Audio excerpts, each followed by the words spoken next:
কিন্তু এই মুহূর্তে আমি যা দেখলাম আজকে, আমি অকপটে বলি যে আমি কিন্তু দেখে খুব কষ্ট পেয়েছি। আমার এই বিশ্ববিদ্যালয়ের ছাত্ররা এই যে খেলার মতো একটা জিনিস, যেটা নিছকই বিনোদন এবং আমাদের সবার মন ভালো করার জন্য একটা জিনিস,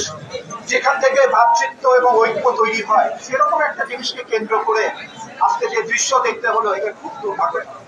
তোমরা লেখাপড়া করতে এসছো, মানুষ হতে এসছো, এমন কোন পরিস্থিতির সৃষ্টি হোক, এটা আসলে অকল্পনীয় একটা দৃশ্য। তারপরেও আমি তোমাদের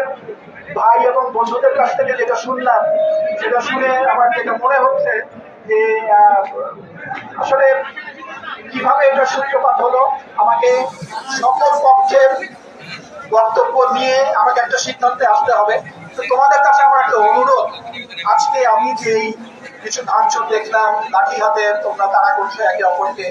কিছু কিছু জায়গায় আগুন ধরিয়ে দিয়েছে কেউ কেউ,